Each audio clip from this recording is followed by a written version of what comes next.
Desculpa, o professor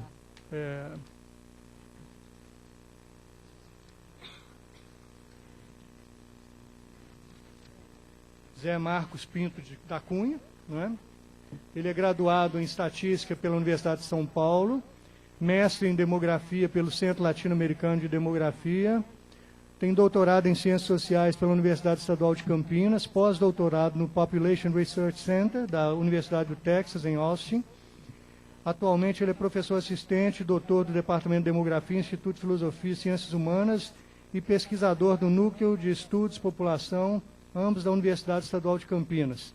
Tem experiência na área de estudos populacionais, com ênfase em distribuição espacial, urbanização, migração interna e na inter-relação entre dinâmica demográfica e políticas públicas. Atualmente tem desenvolvido pesquisas sobre os seguintes temas: dinâmica metropolitana, vulnerabilidade sociodemográfica, migração interna, migração do Mercosul. Professor Zé Marcos, seja bem-vindo, muito obrigado. Aqui à minha direita temos aí sim César Gustavo Busso, licenciado em Economia e mestre em Ciências Sociais da Universidade Nacional de Rio Cuarto, da qual é professor e pesquisador, diretor do Instituto de Desenvolvimento Regional e diretor do Departamento de Economia, ambos vinculados à Universidade Nacional Rio Cuarto. Pesquisador e consultor de organismos públicos, é de Córdoba, Argentina. Seja bem-vindo, bem-vindo. E ao lado do Busso, nós temos nossa amiga, colega, companheira aí de outras gestões, Carla Bronze. Vou achar aqui seu currículo, Carlinha.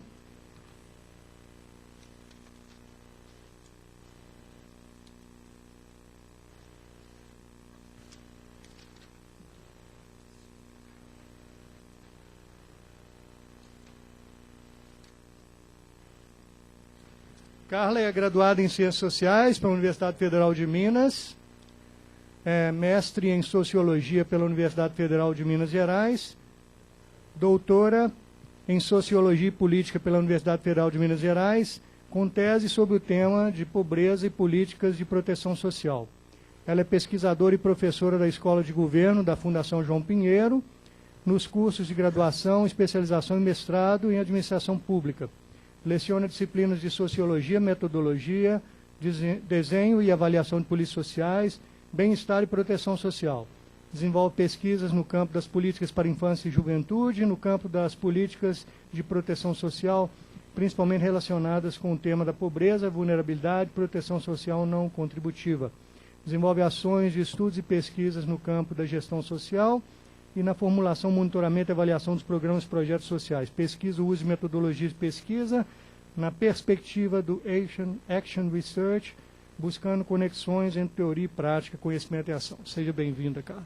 Muito bem, eu vou rapidamente passar a palavra ao primeiro palestrante, né, o José, e queria aproveitar a oportunidade para saudar meus colegas secretários, estão aqui presentes, demais autoridades e servidores da Prefeitura e todos os convidados. Muito obrigado, vou passar a palavra ao Zé Marcos.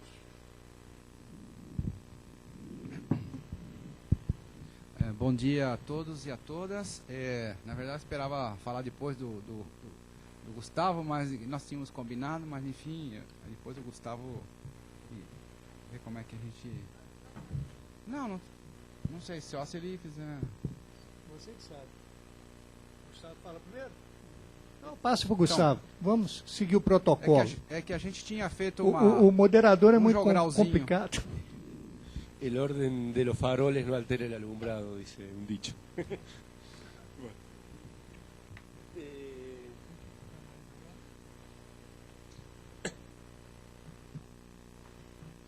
Bueno, buenos días a todos. En primer lugar, pido disculpas por no hablar portugués. Hablo peor todavía el portuñol, así que voy a hablar en español. ¿Sí? Bueno, quería agradecer a María Inés Nadas e a todo seu equipo por a invitação e además que me fizeram e também parabenizá-la pelo excelente seminário que está sendo realizado na Prefeitura.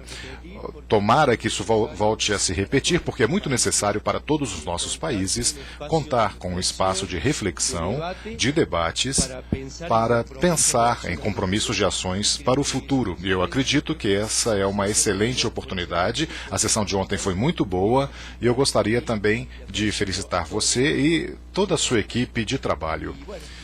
Muito bem, eu me sinto muito honrado pelo convite, por poder compartilhar esta mesa com meu amigo e colega, o senhor José Marcos Pinto da Cunha. E muito bem, essa é a minha palestra, tem a ver com um enfoque sobre o que acontece atualmente na América Latina e a partir de trabalhos que nós estamos repassando desde o princípio da década passada. E, bom, eu gostaria de fazer uma rápida exposição. Eu tenho 20 minutos, não é isso? Muito bem, então você me mostra o cartão amarelo e o cartão vermelho quando eu esteja ultrapassando o tempo. Vocês me avisem quando faltem 5 minutos, por favor. Muito bem. O esquema da minha exposição é esse aqui. Eu gostaria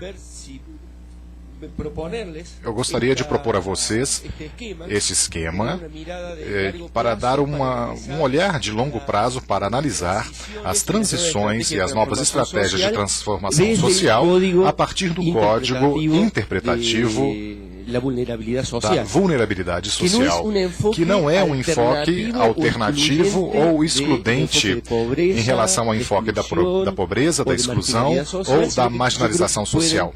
Mas sim, eu acredito que são códigos complementares, como nós veremos mais adiante. A ideia de entender a partir de uma perspectiva de longo prazo, tentar analisar as inter-relações entre a população e o desenvolvimento a partir de um olhar de longo prazo, examinando as transições, fundamentalmente demográficas, familiares, urbanas, etc., econômicas.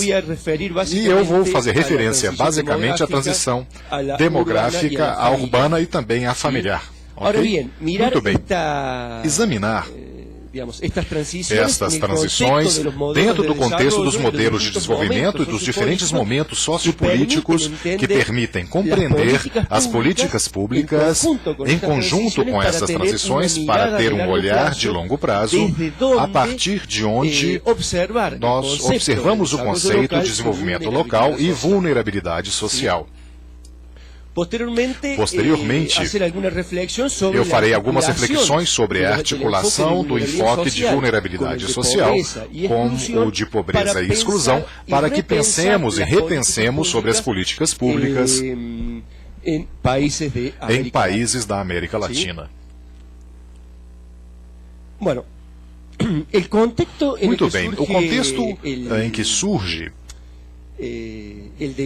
o debate sobre o enfoque de vulnerabilidade social tem a ver na América Latina com os anos 90. A partir dos anos 90, claro que esse conceito não é novo, muito menos na América Latina. Não vamos dizer que a exclusão ou a vulnerabilidade seja um tema novo, mas como enfoque de trabalho sistemático, nós podemos afirmar que, a partir dos anos 90, isso começa a fazer parte do nosso escopo de trabalho. E para pensar hoje no escopo da vulnerabilidade, isso aconteceu em outro contexto econômico, político e social em comparação com o que tinha sido a primeira década deste século. Claramente, no século XXI, nessa primeira década do século XXI, os países da América Latina, e mais especificamente os da América do Sul, não tanto os da América Central, mas sim os do Cone Sul, tiveram um processo de crescimento econômico muito mais intenso e significativo, sustentável e de muito menos ou muito menor volatilidade que na década dos anos 90. Isso é muito importante para que pensemos sobre a vulnerabilidade. Além disso, como ficou muito bem demonstrado ontem pelo expositor, ou pelos diferentes expositores que falaram sobre o objetivo do desenvolvimento do milênio nessa década, no caso do Brasil, claramente, a Argentina, o Uruguai e o Paraguai melhoraram, o Equador também, a Bolívia, melhoraram os indicadores de pobreza, indigência e todos os demais indicadores que podemos observar como objetivo de desenvolvimento do milênio. Isso, na verdade, nos permite pensar em outra dinâmica na geração de emprego, renda e financiamento do sistema de proteção social, porque os sistemas de proteção social são a contrapartida da vulnerabilidade.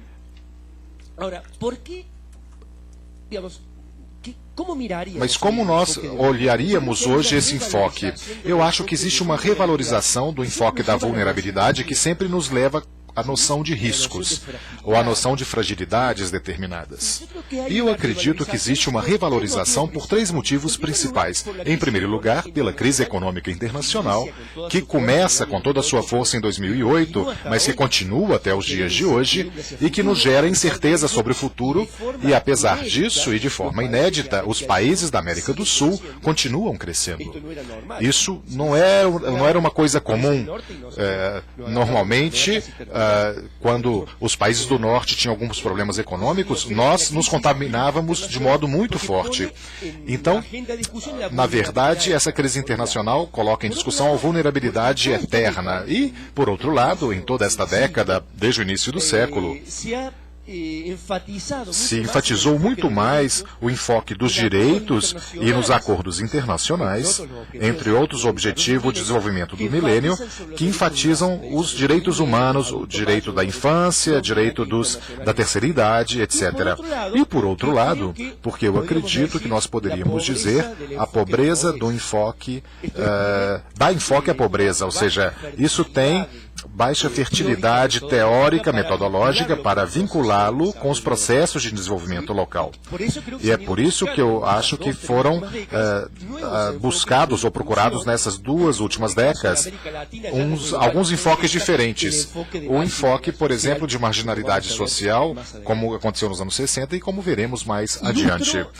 Eu ilustro com este gráfico que vocês podem ver sobre a Argentina, não por chauvinismo, simplesmente porque eu acredito que nós ganhamos nesse ponto no brasileiro. No futebol, não. Mas aqui, sim. Na ciclicidade e a volatilidade econômica, eu acho que a Argentina realmente é campeã. Vamos partir da base de que o enfoque de vulnerabilidade surge no contexto de um continente que é o mais cíclico do mundo em termos históricos nas últimas décadas, nos últimos 70, 80 anos, o mais cíclico do mundo e também o que apresenta maiores níveis de desigualdade, inclusive maiores níveis de desigualdade do que a África. Eu ilustro com a Argentina porque dentro dos países latino-americanos, que são os mais cíclicos do mundo, a Argentina é um dos países mais cíclicos. Então, o que eu gostaria de fazer é ilustrar o momento que, em momentos de recessão, como vocês podem observar, a quantidade de pessoas e a velocidade de queda para a situação de pobreza não é a mesma, ou não são as mesmas pessoas, nem as mesmas velocidades que saem da situação de pobreza. Aqui, começamos no ano 94 até o ano 2010. Aqui existe um período de crescimento a partir do ano 91, a década dos anos 80, foi denominada na América Latina a década perdida, como vocês bem sabem. A década 90 foi muito volátil. Observem o ano 2001, a crise de 2001 e 2002 na Argentina, 10,9% de decréscimo econômico e um crescimento sustentável de média de 8% e uma crise internacional que não foi tão violenta para nós como para outros países do mundo, mas aqui claramente nós podemos observar a entrada de um problema na agenda de discussão sobre vulnerabilidade, ou seja, a vulnerabilidade com relação à pobreza e também por pobreza, como nós veremos mais adiante, e certamente o professor Marcos comentará. Algumas perguntas não vamos dar tantas respostas que temos que fazer são as seguintes, procurando as respostas. Como abordar a complexidade dos processos de desenvolvimento locais em longos períodos de tempo, a partir do Código Interpretativo da Vulnerabilidade Social? Que balanço pode ser realizado a partir do enfoque da vulnerabilidade nesses últimos 15 anos? O que aprendizado importante pode nos servir para repensar e para pensar sobre as políticas em diferentes escalas territoriais, particularmente a escala local? São algumas das perguntas que nós tentaremos responder de alguma maneira com algumas respostas preliminares. Bom, farei uma breve referência ao contexto. Em primeiro lugar, nesta relação de população e desenvolvimento, onde o problema teórico-metodológico parte da vinculação sobre a estruturação da dinâmica da população com o processo de desenvolvimento para ter um olhar de longo prazo, nós podemos dizer que, a partir do início dos estudos da economia política, isso serviria como registro interessante em termos das disciplinas também, que hoje nós temos à nossa disposição, dentro do escopo da modernidade, esse conhecimento disciplinar que temos dentro da modernidade, economia, sociologia, claramente a ideia, e fundamentalmente no caso da América Latina, é compreender a mudança social de longo prazo. E creio que nessas relações sociais de desenvolvimento podemos ter um primeiro esquema a partir de onde interpretar os problemas conjunturais. O desenvolvimento da América Latina, como tentativa interdisciplinar e transdisciplinar de síntese, uma vez que as metodologias e os enfoques teóricos em economia e da sociologia que provinham dos países europeus não conseguiam dar conta dos atrasos relacionados aos nossos países, claramente no caso da economia. Uma das fontes das teorias do desenvolvimento é a economia do desenvolvimento. Foi pensado no desenvolvimento como crescimento econômico, a modernização social, a democratização política e outros fatores também. A importância de como era tudo isso vinculado nos diferentes enfoques era realmente peremptória. Por isso, nós podemos encontrar aqui alguns vínculos demográficos. Claramente, as migrações rurais urbanas é um sintoma da modernidade. Era assim considerada a discussão sociológica. Mas o que ficava muito claro nos países latino-americanos era a insuficiência dinâmica das economias urbanas na América Latina para absorver o crescimento vegetativo e a migração em direção às cidades. Nesse sentido, foram gerados processos de marginalização e pobreza estrutural em países que foram caracterizados como periféricos e dependentes. Claramente, e ontem, todas as conferências internacionais apresentadas aqui mencionavam esse tema, os colegas árabes diziam isso, tanto a população e também as que tratavam o desenvolvimento, por exemplo, a de 74 em Istambul, a de 84 no México, etc. Essas conferências internacionais e também a de meio ambiente no Rio de Janeiro claramente colocavam em discussão qual o padrão de distribuição, produção e consumo na escala mundial não eram sustentáveis. Nós precisaríamos de muitos planetas para sustentar esse nível de consumo. E em pleno processo de globalização, existe uma sensação determinada, apesar de que nós nunca tenhamos estado tão protegidos e tenhamos tido tanto sistema de segurança social ou de previdência social, a sensação de incerteza, de ameaças e de riscos foi crescendo. Isso parece paradoxal, não é verdade? Mas eu acredito que isso realmente aconteceu dessa maneira e se colocou em discussão em diferentes momentos sobre os modelos de desenvolvimento, a função do Estado como provedor de determinadas proteções. Eu avançarei rapidamente. Eu não sei quanto tempo eu tenho ainda. Bom, é importante entender que o desenvolvimento, quando nós queremos vincular a vulnerabilidade do desenvolvimento, tanto a vulnerabilidade quanto o desenvolvimento são processos. Ou seja, o desenvolvimento é um processo, pode ser polissêmico, tem muitas acepções, é multidimensional, multicausal, e daí a dificuldade também de mensurá-lo. Diferentemente da pobreza, que é mais um fenômeno dicotômico, pobre e não pobre, ok? Mas, de todos os modos, são processos. E o que eu gostaria de enfatizar que as variantes de população, da estrutura e da dinâmica da população foram consideradas em relação à população de desenvolvimento como foram analisadas em termos da sua contribuição ou de como impediam um processo de desenvolvimento.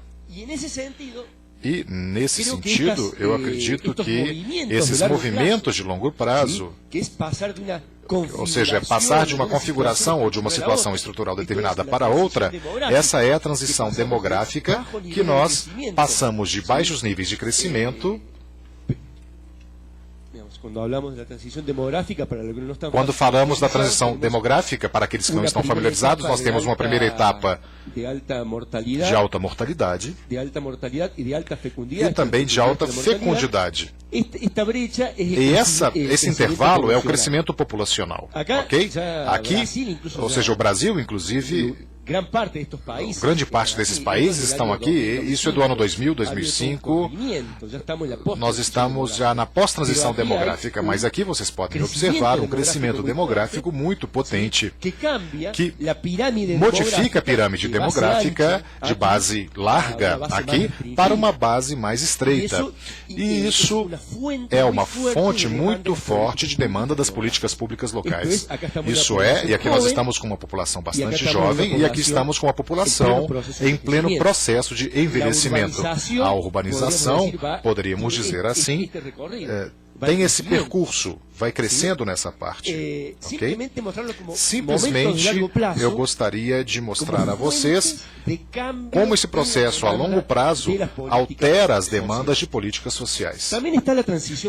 E também temos a transição familiar. Existem modificações nos padrões de famílias e de configuração de famílias, famílias multigeracionais, famílias nucleares, onde a proteção social foi pensada para uma família onde estavam o pai e a mãe não trabalhava e o pai estava ou tinha um emprego formal. Foi isso que foi pensado.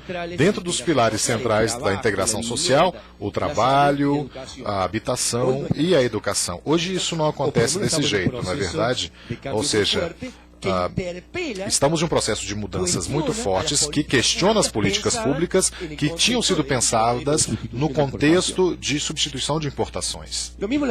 A mesma coisa acontece com a transição urbana. Nós deixamos de ser uma sociedade predominantemente rural no começo do século passado e com uma velocidade muito forte.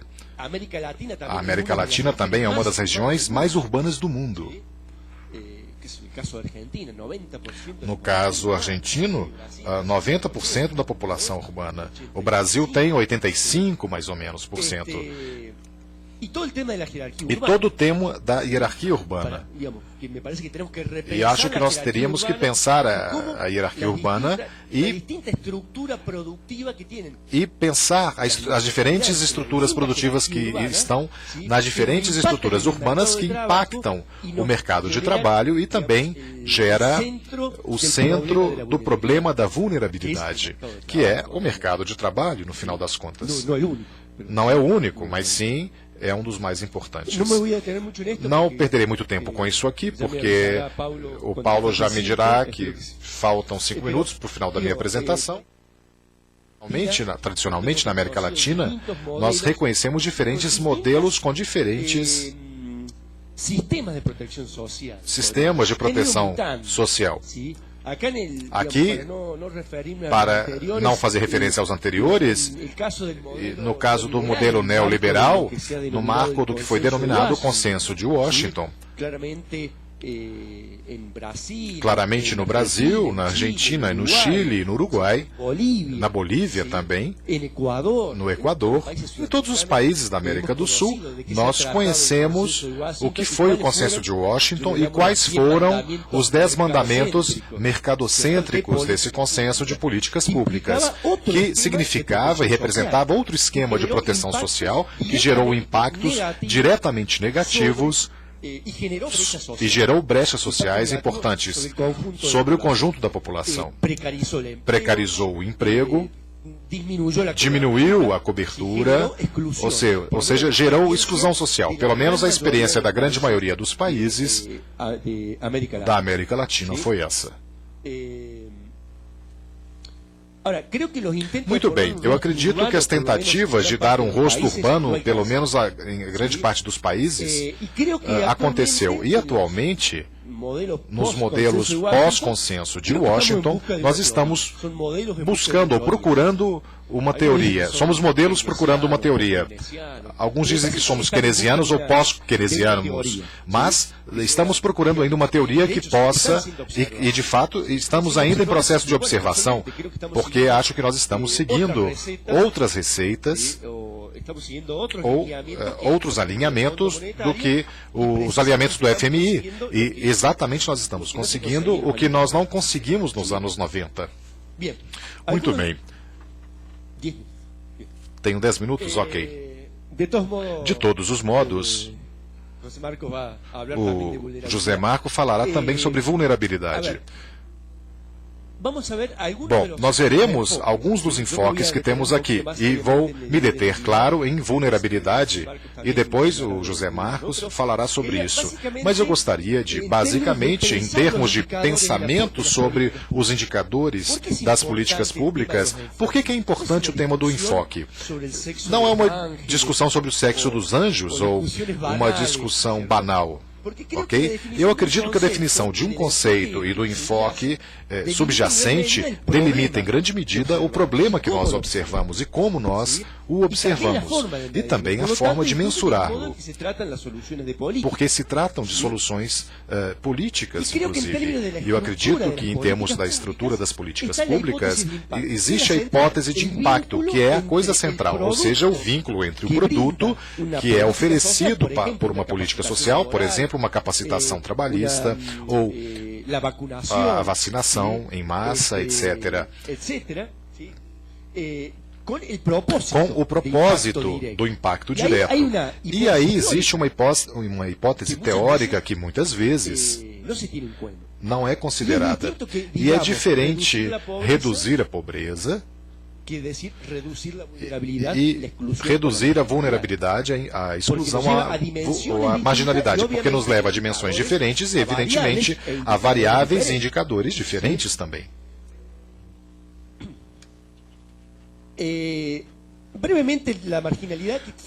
Brevemente, o enfoque da marginalidade foi discutido na América Latina nos anos 60 e 70. E vinham, basicamente, digamos, na migração rural-urbana, começaram a ser observados a proliferação de favelas. Na Argentina, nós chamamos de vilas misérias, e no Chile, cajampas. Muito bem, a ideia era, em termos do que era denominado a discussão da época, ou seja, o Exército Industrial de Reserva, do qual nos falava Marx, no contexto dos países capitalistas centrais, não somente existiam esses temas nos países da América Latina, mas sim existia uma massa marginalizada que sequer era funcional para o processo de acumulação capitalista. Era uma população diretamente excluída porque sobrava, na verdade. Qual seria a política para enfrentar a marginalidade? Claro que eram políticas de mudança estrutural. Era difícil mensurar a marginalidade. Fizeram muitas tentativas nos anos 60 e 70. Mas, basicamente, acho que foi uma discussão interessante, mas eu acho que de outro nível de abstração, diferente da discussão da pobreza, que estava em outro nível de abstração. Não vou me deter muito nisso, depois nas perguntas nós podemos falar sobre isso com mais propriedade. Muito bem. Eu entendo que a categoria de marginalidade faz uma dupla referência ao sistema capitalista latino-americano. Por outro lado, gera um excedente de população, mas por outro lado, não dava muita precisão sobre o que era esse excedente de população para seguir funcionando.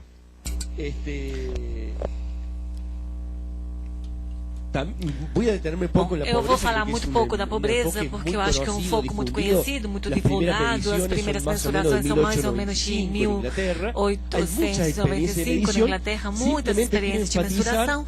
Eu simplesmente gostaria de enfatizar diferentes palavras, na verdade, que são utilizadas para identificar. Agora, me mostraram o cartão. 5 minutinhos agora que eu tenho. Bom, nós temos diferentes. Simplesmente, eu acho que Bom, o que eu gostaria de falar para vocês é o seguinte: nós temos diferentes metodologias de mensuração. Eu acho que o tema central de intergeneracional da pobreza, nós poderíamos vinculá-lo com a vulnerabilidade. Por exemplo, no foco integral, que mensura por linha de pobreza e define pobre e não pobre, mas também por necessidades básicas não satisfeitas, nós temos 4 quadrantes. Aqui nós temos diferentes vulnerabilidades. Nós temos o pobre por diferentes métodos, com necessidades básicas satisfeitas, porque está por baixo da linha de pobreza. Agora, em situações cíclicas, o que aconteceu, por exemplo, no caso da Argentina, com a grande crise de 2000, o que acontece é que, por exemplo, os funcionários, servidores públicos, até mesmo professores de universidade, muitos nós caímos na situação de pobreza, mas nós não tínhamos necessidades básicas não satisfeitas. Entendem? Eu acho que aqui claramente dá para identificar diferentes o foco de vulnerabilidade, essa abordagem poderia nos ajudar a identificar e não homogeneizar os pobres. Nós temos uma grande heterogeneidade da pobreza e isso precisa ou merece diferentes tipos de políticas para evitarmos a reprodução da pobreza, certo?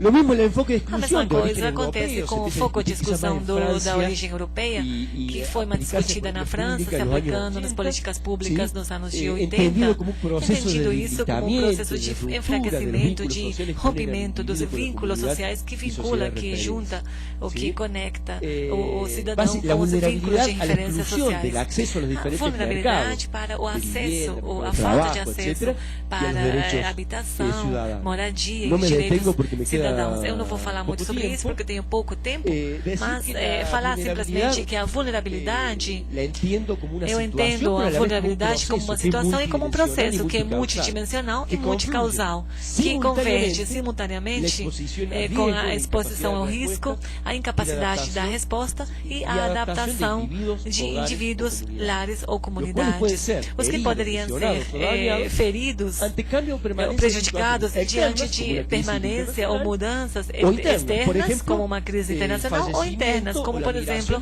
a migração ou a morte do primeiro, do líder, do chefe do lar. Eu acho que o ponto central para pensarmos em termos de política pública ou a abordagem da vulnerabilidade, nós temos 3 aspectos: a dotação e composição de recursos ou ativos ou até capitais, que são chamados, que os indivíduos, lares ou comunidades têm, aqui com diferentes níveis de análise. A estratégia de uso desses ativos, ou seja, a política pública na escala local ou multinível, estadual, nacional até, poderia fazer ênfase no fornecimento de recursos, ou talvez fomentar estratégias, como, por exemplo, manter a criança dentro da escola, a vacinação, o investimento no capital humano, até mesmo a migração poderia ser uma estratégia. Certo? Também as núpcias, também a quantidade e o espaçamento de filhos. Aqui ele está falando do casamento até, e também ter menos filhos. Agora, a política pública poderia pensar tanto no fornecimento e composição desses ativos no nível de indivíduos ou lares, mas também nas estratégias de uso e até mesmo nos apoios externos. Muito bem, nesse sentido, pensarmos como nós vimos recentemente no foco na abordagem integrada da pobreza, pensar a vulnerabilidade na pobreza, vinculada com a pobreza nos ciclos econômicos, mas também a vulnerabilidade por pobre. O que nós teríamos que fortalecer aqui? O pessoal, o indivíduo que é vulnerável por ser indigente ou por ser pobre. Seria esse o foco que nós teríamos que dar. Tudo bem, agora está me mostrando o cartão vermelho.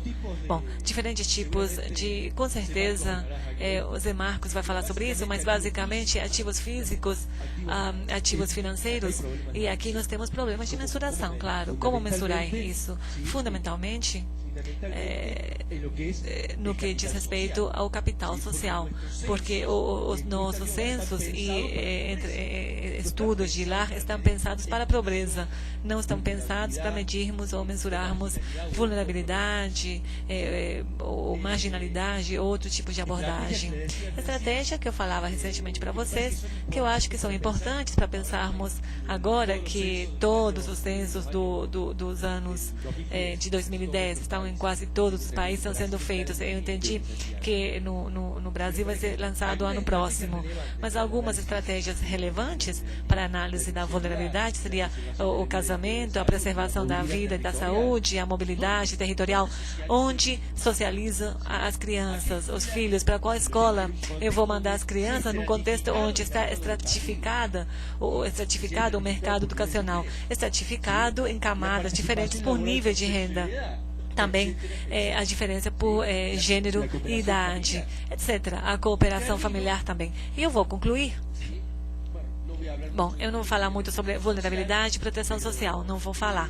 Mas as principais fontes da proteção social são o Estado, o mercado, a sociedade civil e a família. Muito embora as críticas para a abordagem de vulnerabilidade parece que responsabilizam os pobres para sair da situação de pobreza ou da desvantagem social, isso não tira a responsabilidade que o Estado tem, mas no Estado pós-consenso de Washington. Bom, e vou concluir agora, vou concluir mesmo.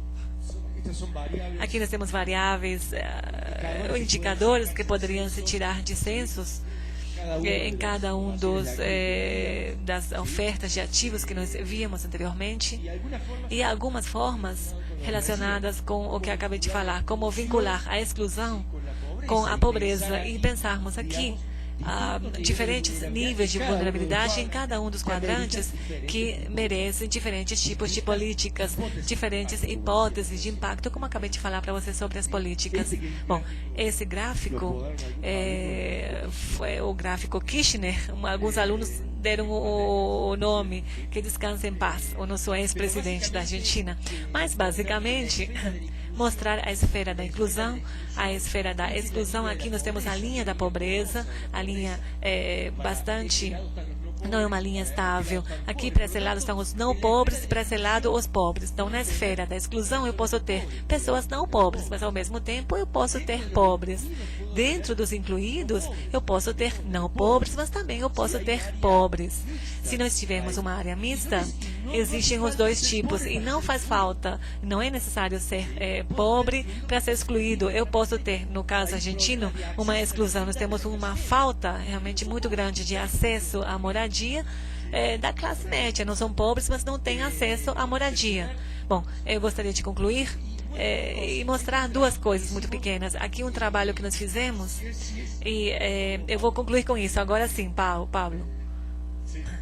Sim, esse aqui é um trabalho que nós fizemos da mesma forma que esse aqui é outro. O seguinte, que nós estamos trabalhando essa parte aqui no meio. É um trabalho de planejamento estratégico que nós estamos fazendo para um aglomerado urbano, onde aqui nós temos a finalidade definida, aqui nós teríamos as diferentes políticas, aqui nós temos os programas, e aqui vem todos os projetos. Aqui é um trabalho que nós fizemos e eu acho que aqui, na verdade, merece repensar diferentes tipos de indicadores. Tanto para o nível de finalidade, como para esse aqui, diferentes níveis, certo? Também, aqui foi uma oficina participativa com participação de mais de 100 pessoas, diferentes organizações sociais da cidade, neste caso da minha cidade, Rio Quarto. Nós estamos trabalhando aqui a finalidade, temos quase 150 ideias, projetos, que seriam as pétalas da flor aqui, que dá para ver aqui. E saíram muitas ideias muito interessantes que geram desafios para a gente, para a cientista social, até mesmo mesmo para repensar indicadores. Eu acho que ontem Maria Inês e outros colegas falaram de diferentes indicadores que são muito interessantes. Acabamos de aprovar um observatório de desenvolvimento local para trabalhar com os objetivos de desenvolvimento do milênio, mas ampliá-los. O que a Maria Inês falou ontem vai ser muito útil para a gente lá na Argentina. E, finalmente, eu juro que vou acabar agora. Mas vocês têm aqui um binóculo, dá para enxergar. Bom, aqui simplesmente para falar dos trabalhos participativos que nós fizemos, nós definimos uma agenda onde, se aqui estiver o presente, nós temos um eixo temporal do tempo, aqui passado, presente e futuro, e um eixo de valoração. Aqui nós temos o estudo SWOT, pensando o tema da vulnerabilidade. A gente fez com pesquisa, entrevista, uma agenda de médio e longo prazo, resgatando pontos fortes na escala local, fraquezas, oportunidades, olhando para o futuro, e ameaças, olhando para o futuro também. Eu vou parar aqui. Olhando para o futuro, a probabilidade, no caso das Américas ou dos países da América do Sul, tendo esse cenário favorável, econômico, social, pelo menos até 2015, dentro da incerteza da crise internacional. A necessidade também de articularmos esforços no multinível, locais, estaduais, nacionais. Eu acho que nós temos muito trabalho que fazer ainda nesse sentido em todos os países da região para reduzirmos os níveis de pobreza, indigência e fome. E, além do mais, eu acho que nessa época nós vamos começar a amadurecer os efeitos do investimento social da década passada, que eu acho que nós temos que aproveitar esse investimento. Claramente foram mostrados ontem os avanços no plano de educação, da saúde, etc. Nós temos muitas ameaças também. Muito bem, eu vou parar aqui porque meu tempo estourou e eu fico à disposição de vocês para as consultas e perguntas.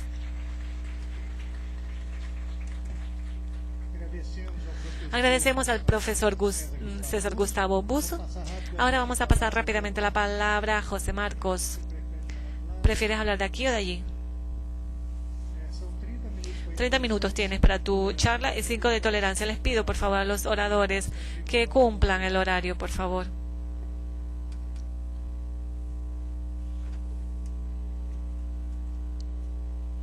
Hablo de aquí, desde abajo. Ya soy bajito. Voy a mantener. Buenos días a todos nuevamente, a todas y a todos. Me gustaría en primer lugar agradecer muchísimo la invitación por parte de PUC, Minas, y de mi querida amiga María Inés, que suelo decir... indicadores, porque ela tem reconhecimento nacional fantástico, não é? É uma militante, e isso eu digamos, gosto muito da militância, uma militância responsável, uma militância capaz, né? Então, parabéns aí pelo teu trabalho de tantos anos aqui, e também a Prefeitura de Belo Horizonte pela acolhida aqui para a gente, é sempre um prazer. Primeiro eu preciso me acertar como é que isso aqui. Bom, na verdade tem um errinho, já vi lá de avaliação, eu mantive o mesmo título da minha apresentação, mas na verdade eu vou um pouco, acho que frustrar um pouco a plateia, talvez a Maria Inês, porque essa discussão sobre vulnerabilidade a gente fez no âmbito de um projeto temático da FAPESP durante 4 anos, e uma das coisas que a gente caminhou, mas já partiu, já foi quase que um ponto de partida nosso, foi a certeza, ou pelo menos a uma convicção que era muito difícil falar num indicador de vulnerabilidade. Como disse o Gustavo, nós estamos muito bem acertados aqui, porque nós vimos aqui há muitos anos já debatendo e dialogando entre nós, né? A característica desse conceito vulnerabilidade, ele é uma questão muito complexa, e a gente resolveu não partir para buscar um único indicador de vulnerabilidade, independentemente que outras tentativas foram feitas. Por exemplo, a Fundação SEAD, né, fez o índice de vulnerabilidade social, enfim. Mas, só para dar uma ideia, e eu vou passar muito rapidamente essa parte, porque o Gustavo já adiantou um pouco, mas quando a gente começou esse projeto, a primeira questão é a seguinte: eu vinha com essa ideia da vulnerabilidade social e nós fomos procurar na bibliografia. Por exemplo, a Susan Cutter, que faz um estudo sobre riscos e tudo isso, um estudo bem interessante, ela identifica 18 tipos de definição de vulnerabilidade. Não é? A gente encontra que a questão da vulnerabilidade ela está muito forte na geografia, por exemplo, não é? Com relação ao território. Não é? Então, assim como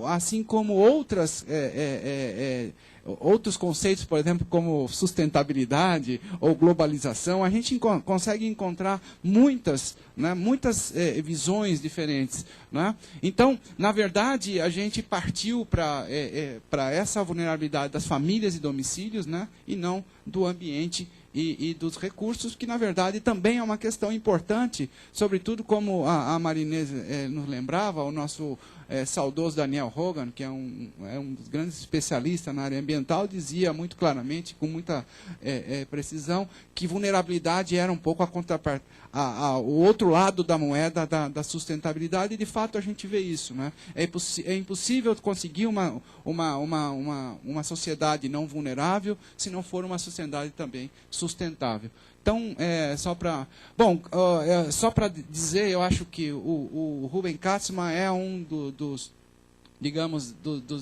ao meu ver, um dos representantes latino-americanos que melhor trabalharam essa definição da vulnerabilidade, né? E que, como o Gustavo já tinha nos dito, quer dizer, um pouco essa ideia da incapacidade de uma pessoa, domicílio, aproveitar-se das oportunidades e assim por diante. Por exemplo, essa palavra incapacidade nos deixou muito, digamos, desconfortáveis no projeto. Não é? Tanto assim que na maioria dos nossos textos nós não usamos a incapacidade, nós usamos a capacidade, preferimos pensar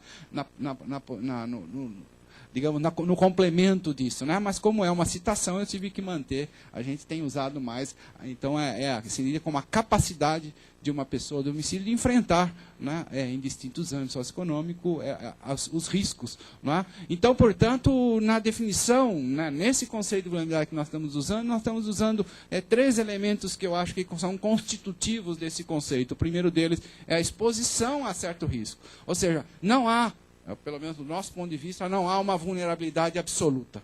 Não é? Quer dizer, todos, na verdade, somos vulneráveis. Depende do risco com o qual nós estejamos lidando. Isso, do ponto de vista de política pública, me parece central. Né? Porque depende muito do nosso enfoque, nós podemos conhecer e identificar populações vulneráveis a partir do risco. Por exemplo, um risco de inundação. Né? Um risco...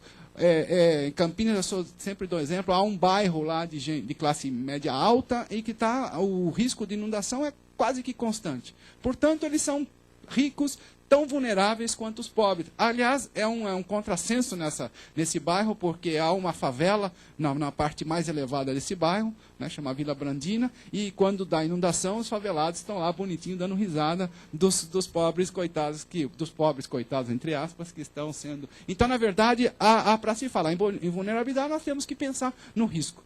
Né?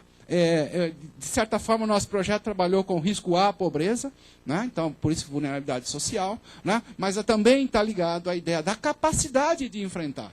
Né? Então, portanto, é um elemento adicional, e a potencialidade que esses riscos tragam como consequências importantes, porque às vezes podem haver riscos, né, que eu posso enfrentar, mas não me causam nenhum tipo de inconveniente. Tá certo? Então, acho que esses 3 elementos me parecem 3 elementos importantes e centrais para a gente pensar o conceito de vulnerabilidade, sobretudo pensando numa aplicação prática dele, né? Que é, portanto, buscar políticas que permitam eliminar essa vulnerabilidade.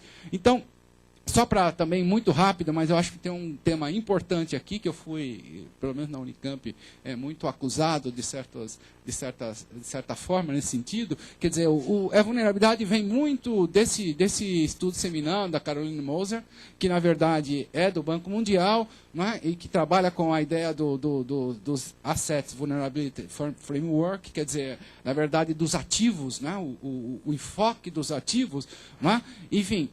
E aí agora é a crítica, e que me parece uma crítica interessante, de que nós fomos, lá do projeto, fomos muito vítimas. A crítica é, primeiro, a ideia da visão conservadora. Se por um lado ela é novidade, no sentido de você, não vamos olhar para os problemas das pessoas, vamos pensar o que elas têm de bom para poder enfrentar os riscos, não é?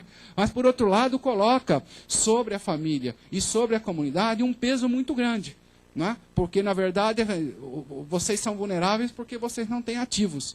Não é? Então, a ideia de que tem uma visão e um olhar conservador nessa proposta, não é? de transferir, digamos, sobretudo para as famílias, a obrigação de não ser vulnerável, isso é um risco, me parece bastante preocupante, que a gente tem que evitar. Eu acho que isso é evitado a partir do enfoque AVEL, né?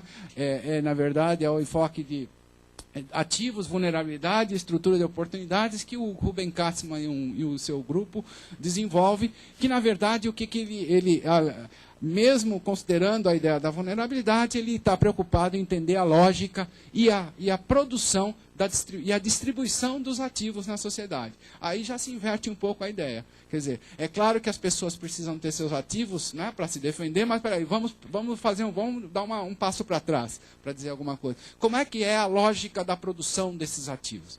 Não é? Então, acho que isso é um elemento importante. Não é? Um pouco a ideia de estrutura de oportunidades, né? Quer dizer, que você tem na sociedade um conjunto, não é, de bens, serviços, atividades que incidem sobre o bem-estar do domicílio, seja porque fazem usar seus próprios recursos mais facilmente, seja porque eles possibilitam outros, úteis que integrem a sociedade. Quer dizer, essa é uma ideia então, quanto mais capaz forem as famílias de aproveitarem essas oportunidades, não é, menor seria a sua vulnerabilidade. Aqui, esse é um senhor mais ou menos conhecido nosso, que eu acho que dá uma ideia, essa é uma passagem bem interessante, sobre o enfoque. Não é? E eu acho que, na verdade, quando a gente fala em ativos, e aí também é uma discussão bastante longa, que a gente poderia levar aqui a manhã inteira, a gente também acabou casando com a classificação que o Ruben Katzmann faz de ativos, mas, na verdade, a gente podia pensar em várias outras classificações. O Ruben Katzmann dividiu nesses 3 tipos de ativo, né? Físico / financeiro, que a gente podia pôr aí, o capital humano e o capital social.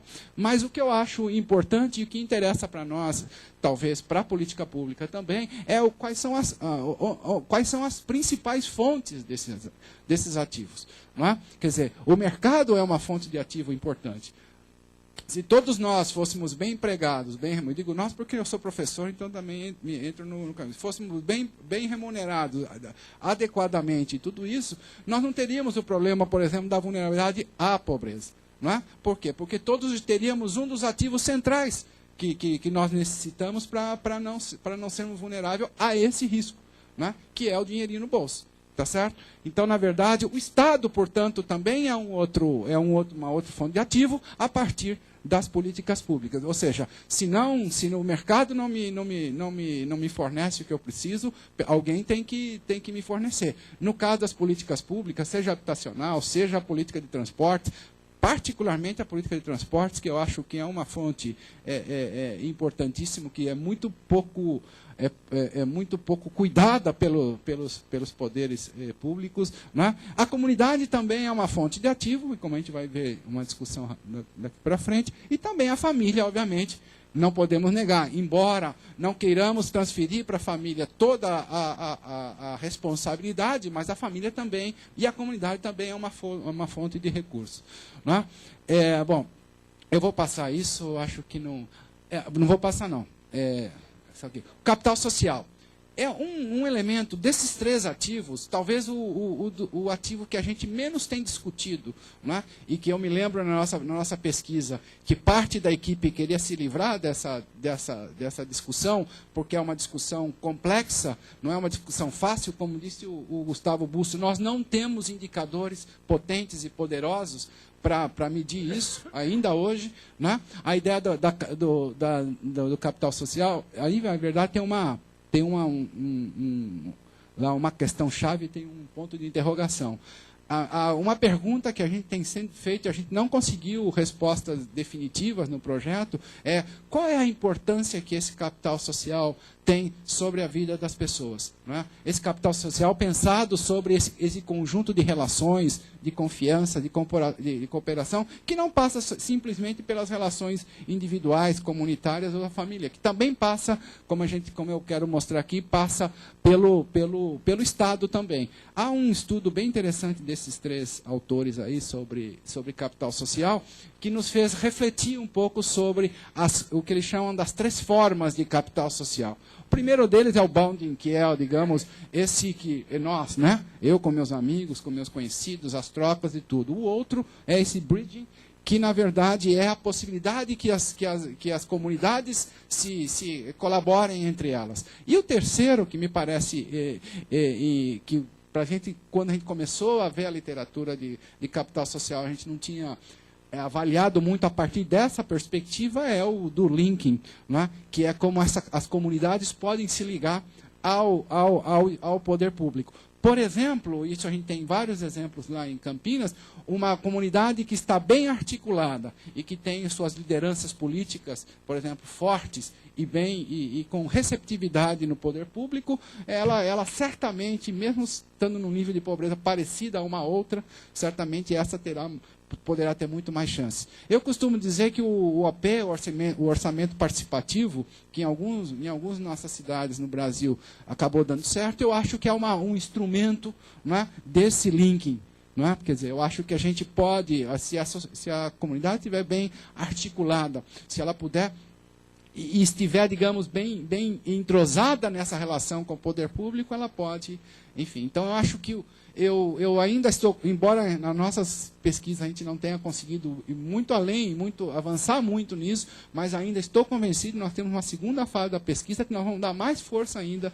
Não é? Não porque eu seja uma pessoa que desistiu de ver o mercado oferecendo todo, digamos, as necessidades básicas da população, que eu tenha desistido do Estado, não é? Mas pensando que essa organização, a organização social, a relação comunitária, o que está acontecendo no nível local, no nosso bairro, eu acho que ele tem um poder, uma força, e que nós não podemos deixá-la de lado, né, para que, sob pena de a gente perder uma fonte importante de promoção da nossa sociedade. Bom, aqui é um texto do Bourdieu. Eu acho que o Bourdieu é um autor, para quem gosta desse tema, é um autor importante para a gente entender. Eu acho que está na gênese do Bourdieu, do conceito de capital social, está o Bourdieu, mas eu vou passar aqui porque a gente não dá. Algumas dificuldades que eu acho que são mais importantes para passar um pouco a nossa experiência. A primeira delas é a ideia de vulnerabilidade como um conceito processual. Não é? Quer dizer, não dá para se pensar que a gente consegue tirar uma fotografia e descobrir se a pessoa é vulnerável ou não é vulnerável. Isso é um processo. Não é? É um processo. E isso é um problema que nós encontramos muito sério no nosso projeto, que é como é que a gente enxerga um fenômeno que é um filme, né, com uma fotografia. Nós sabemos que os filmes é um conjunto de fotografias, uma grudadinha na outra, só que sem várias fotografias. Né? Então, para a gente, a vulnerabilidade é um caráter processual. Como disse o Gustavo, ele tem um texto belíssimo, que eu recomendo que vocês leiam, que eu não vou lembrar agora o nome, mas depois eu posso dar indicando, que ele faz uma discussão sobre esses conceitos. Né? E a questão da pobreza, a gente pode ser pobre e pode ser rico de uma hora para outra. Um grande engenheiro que perde o seu emprego e que, por algum motivo, não tem a sua poupança guardadinha, ele deixa, usando o critério de pobreza de insuficiência de renda, ele passa a ser pobre. Né? Então, a pobreza é uma coisa que a gente pode a gente pode agir, pode passar dessa situação de uma hora para outra. Mas a questão da vulnerabilidade, ser vulnerável a determinado risco, essa não é conjuntural necessariamente. Ela é um processo. Não é? Então, há pessoas que estão constantemente no fio da navalha, por exemplo, com relação ao risco da pobreza. Não é? Podem, em algum momento, com o Bolsa Família, com uma política de transferência, com o BPC, com uma aposentadoria, podem, em algum momento, passar da tal linha de pobreza, tá certo? Mas, na verdade, continuam. Não é? Basta o governo cortar o Bolsa Família, ou ter algum problema, basta a pessoa perder o seu emprego. Então, enfim, a vulnerabilidade, né, ela é eu acho que é um processo, e é muito difícil a gente captar isso a partir, por isso que a gente também evitou muito a ideia de um indicador. Né? É outra coisa também que a gente sentiu, e que é a ideia da vulnerabilidade, que é das pessoas e das famílias, né, também a partir de enfoques que, em geral, são ecológicos. Né? Por exemplo, não é uma crítica, é a nossa realidade. Nós mesmos fizemos isso. A Fundação SEAD lançou aquele índice de vulnerabilidade social. Na verdade, aquele índice de vulnerabilidade é um índice ecológico, no sentido que fala que aquele município tem mais vulnerabilidade do que outro, enfim. A gente pode olhar, aquele bairro é mais vulnerável do que outro, como a gente fez aqui, enfim. Mas, na verdade, nós estamos falando de famílias, né? E de pessoas, e que, na verdade, a possibilidade... os censos demográficos, embora a gente pudesse olhar para cada indivíduo, a gente acaba sempre juntando, não é? e incorporando uma visão mais ecológica a um fenômeno que, na verdade, é bem mais complexo. O que a gente tem, ainda nas dificuldades, o que a gente tem agora, né, um pouco mais claro? É aquilo que o Gustavo também, nós não combinamos, né? Mas a gente já discutimos tantas vezes essas coisas, né? Primeira, vulnerabilidade e pobreza são conceitos totalmente diferentes. Eu estou cansado, inclusive, até de pareceristas da FAPESP dizendo assim, que vantagens vocês têm em usar o conceito de vulnerabilidade vis-à-vis o conceito da pobreza. Aí nós temos que toda hora falar para ele que é totalmente diferente. Realmente o Gustavo já deixou muito claro. Primeiro, a ideia do caráter, a pobreza, na verdade, eu adorei, como o Gustavo falou, a pobreza da definição da pobreza. Não é? Quer dizer, esse caráter multidimensional da pobreza, a gente já sabe, já está cantado em prosa e versos em vários autores sobre essa heterogeneidade que existe na pobreza. Não é? A gente não acredita numa vulnerabilidade absoluta, então a pergunta sempre deverá ser, vulnerabilidade a quê?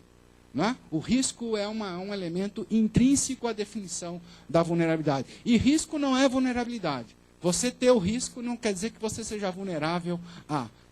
Depois na discussão a gente pode discutir um pouco. Também essa coisa que eu aprendi com o Gustavo, né, que eu acho que é importante, também a vulnerabilidade à pobreza.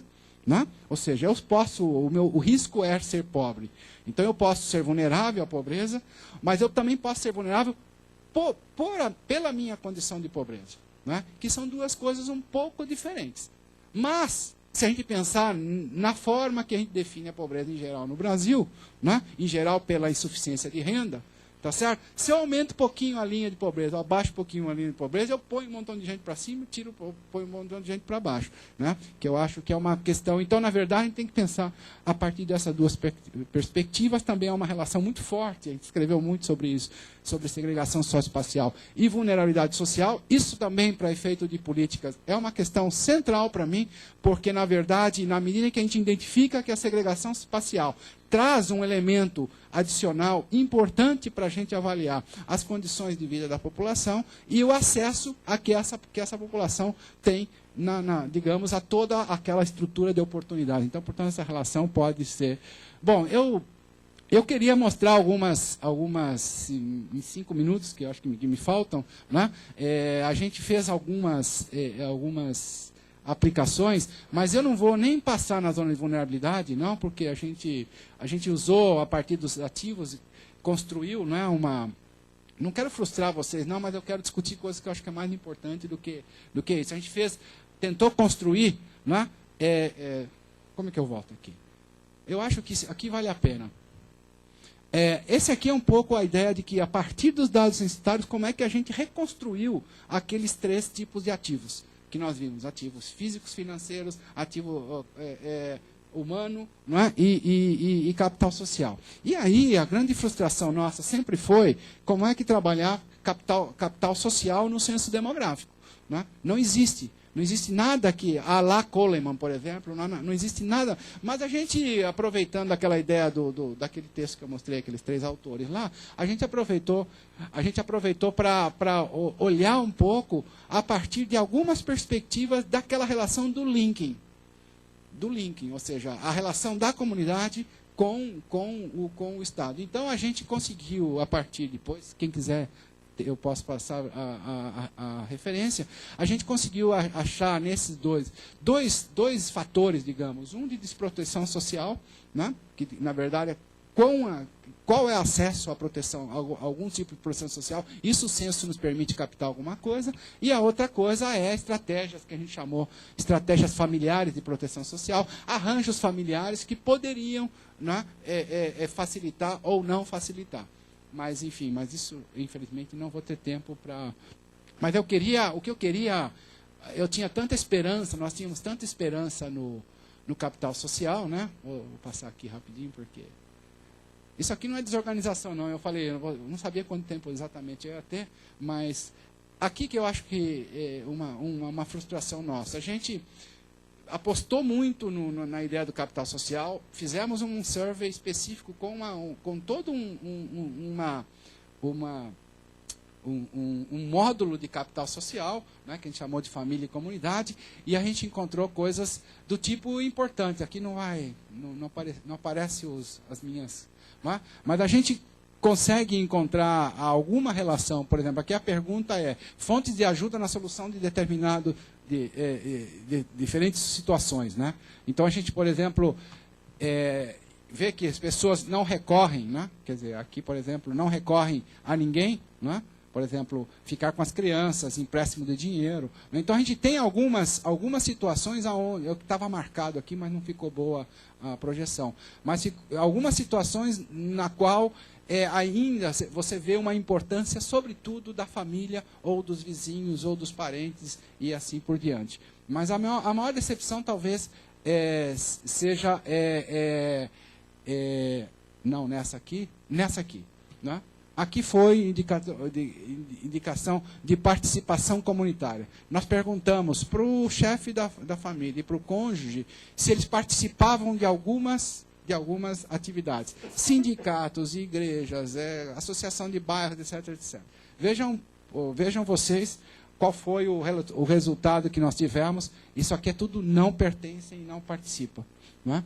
Então, quer dizer, mais de 85%, 90% da população não participa de absolutamente nada. O que eu fiz foi, que os que participam, eu trouxe uma ideia aqui, e as principais participações, então aqui é pertence e participa, pertence e não participa. É a principal, a igreja, e o sindicato ao contrário. Né? As pessoas pertencem, mas não participam. Então o grau de participação comunitária ainda, pelo menos na região metropolitana da Grande São Paulo e também na região metropolitana da Baixada Santista, que nós fizemos a mesma pesquisa lá, ela é muito reduzida. Ou seja, é um ponto que eu acho que a gente tem que pensar. Né? Se a gente acredita que isso pode ter efeito sobre a vida das pessoas, não é? A gente precisa trabalhar mais, sobretudo em termos de política pública, esse grau de participação. Nos chamou muita atenção, nós ficamos atônitos com esse resultado, não é? Que as pessoas não participam e não têm, às vezes, nem intenção de participar, embora você veja alguma coisa. E o mercado, e o formal, recorrer, por exemplo, dinheiro emprestado. A maior parte da população sabe de onde vai pedir dinheiro emprestado? No banco. Ou seja, a institucionalização dessas coisas está muito clara. Então, isso, só para terminar com vocês, e aqui de infraestrutura, várias, isso vale um minuto só para terminar, eu vou passar muito rapidamente, mas a gente também, nessa pesquisa, estávamos cansados de usar aqueles indicadores feijão com arroz, que eu chamo que nós temos no censo, nas PNAD. Então, se tem água, se tem luz, se tem aquilo, se tem aquilo. A gente queria indicadores mais, digamos, mais qualitativos. Né? Então, a gente usou alguns deles, por exemplo, indicadores do entorno. O IBGE deu um salto agora no censo 2010 nesse sentido. A gente falava de qualidade de domicílio, mas sem olhar para o entorno. né? Ter uma casinha tipo daquele porquinho que construiu a casa com um telhado. É uma coisa, mas estar num entorno diferenciado é outro. Então a gente fez um conjunto de levantamentos. E essas zonas aqui, só para vocês verem, zona de vulnerabilidade, são a nossa estratificação. A zona 1 é a mais vulnerável, a zona 4 é a área da gente rica. A gente vê que, por exemplo, ruas pavimentadas em boas condições, calçadas, né? A gente vê que sempre essas zonas, essa relação que eu falava da vulnerabilidade com a segregação socioespacial é uma coisa importante. Aqui, por exemplo, é a existência, não é? O tempo que as pessoas gastariam para chegar a algumas desses serviços, ponto de ônibus, posto de saúde e tal. Vejam, por exemplo, o posto policial, vejam onde estão os ricos e onde estão os pobres, como isso coloca. Aqui, por exemplo, parede externa revestida, que a gente sabe que é uma das características das nossas periferias é a parede externa. Só olhar onde não tem parede externa revestida, nós sabemos que estamos na periferia, né? E já termino isso aqui. Isso aqui, por exemplo, a autoconstrução, né? é uma coisa importante para a população mais vulnerável, por exemplo, pedreiro contratado, coitado, nem metade das pessoas. Aqui, a ideia da autoconstrução também é importante. Esgoto, eu quero dar água. Aqui, por exemplo, fornecimento de água continuado. Lá em Campinas, se a gente vai olhar os indicadores daqueles feijão com arroz, 95% da população tem água, 96% tem luz e tal. Quando a gente começa a olhar questões mais qualitativas, por exemplo, fornecimento continuado de água, né, a gente começa a encontrar, peraí, já tem gente. O lixo que é o mais complicado. Né? O lixo na minha casa passa todo dia, o lixeiro. Né? Nas pessoas que moram na periferia, eles passam uma vez por semana. E eu descobri isso, no caso da água em particular, numa palestra, para concluir, numa palestra que eu estava dando, e falando, numa área de periferia, e falou assim, aqui está muito bom, veja os dados e tal. E uma senhora me chamou depois, falou assim, tá bom, o senhor não mora aqui. Porque o senhor tem água, é verdade, só que eu tenho água uma vez por semana. Né? Então isso me bateu muito forte e a gente foi para mostrar. E aqui vai um conjunto de... Aqui também a questão da segurança, da mesma forma que a segurança alimentar, a gente também está usando a ideia da segurança habitacional. Então, a posse do terreno, morar num loteamento regularizado ou não, todos esses elementos são elementos que não estão no censo demográfico, e quando a gente usa as principais modalidades que nós temos na nossa mão, a gente não consegue identificar dar essa lupa na qualidade habitacional das pessoas. E só para fazer propaganda, alguns produtos dessa pesquisa estão nesse site aí, né, se vocês quiserem ter acesso. Bom, mas depois eu deixo, está aí no CD, já está no CD. É porque eu não quero atrapalhar. Esse site aqui, né, aqui é um livro de referência para a gente dessa pesquisa. É um livro que foi editado no começo da sua pesquisa, onde tem os principais textos teóricos na primeira parte. E aqui um pouco um atlas. E aqui, quem quiser conhecer um pouco a nossa pesquisa que a gente fez domiciliar em 2007, aqui a gente tem esse sumário que a gente deu uma visão geral do tipo de informação que nós coletamos. Obrigado.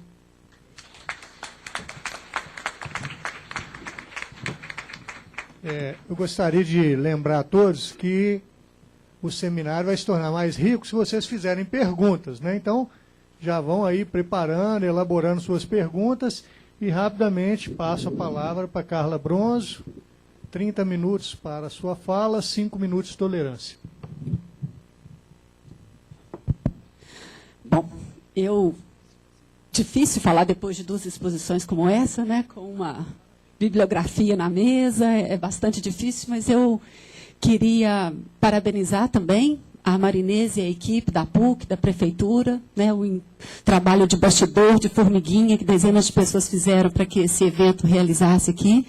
Um evento, com certeza, muito importante. Eu acho que é uma perspectiva antiga da Marinês colocar as pessoas que trabalham com indicadores e com essa discussão todas juntas e pensando política pública. Então, quero, né, seguindo aqui os colegas de mesa, parabenizar e dizer, né, que a minha apresentação aqui também, ela segue um pouco o que já foi dito. Eu vou pular algumas partes que são repetitivas e me concentrar mais no que eu acho que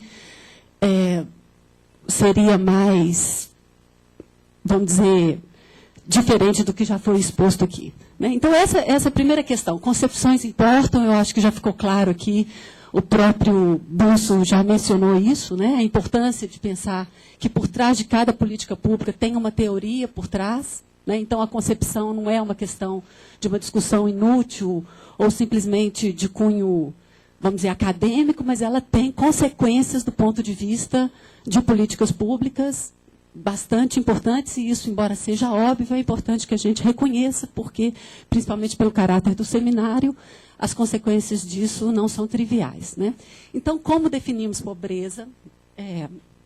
Vai ter uma consequência na forma de operacionalizar, né, de mensurar o público que vai ser, de fato, atendido legitimamente, atendido pelas políticas de proteção social. Então, determinadas concepções e enfoques geram estratégias de mensuração e, com isso, a identificação de um público, né, que é diferente de acordo com o enfoque, o grau de sobreposição do público não é o mesmo, né, as pessoas identificadas por um e por outra concepção não são as mesmas, e isso tem consequências muito significativas em termos de volume de recursos, em termos de concentração das ações em determinados territórios, em determinados grupos.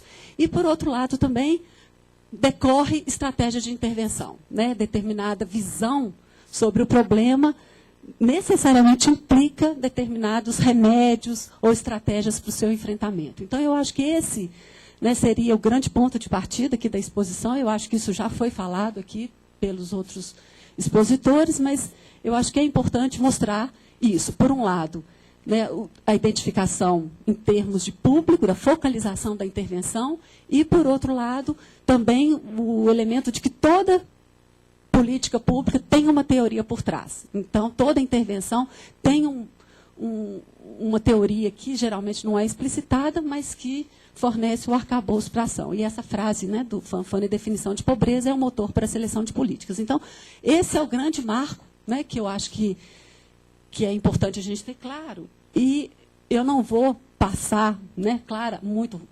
detidamente por todos esses enfoques, o enfoque monetário, o enfoque da pobreza como privação de renda, porque senão todo o meu tempo eu levaria discutindo isso. Mas eu acho importante mostrar que tem uma evolução temporal desses enfoques, o enfoque monetário da privação, desde o século XIX, que a gente utiliza isso, o recorte de linha de pobreza, baseado numa ideia muito mínima de sobrevivência nutricional.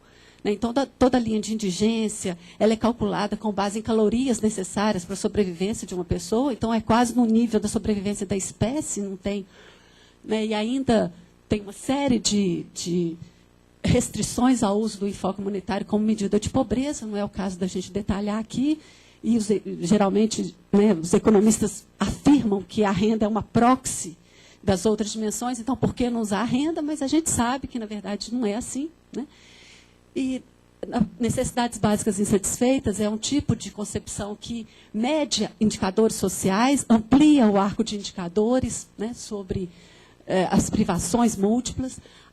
O enfoque das capacidades, que tem aí a matriz do Amartya Sen, é um enfoque importante, porque muda radicalmente o discurso da pobreza, ao trazer a questão da liberdade, a questão da dignidade, né, a pobreza como privação de capacidade. Então, insere uma outra dimensão no debate que, mesmo no campo da teoria do bem-estar, né, do desenvolvimento econômico, traz uma contribuição diferente.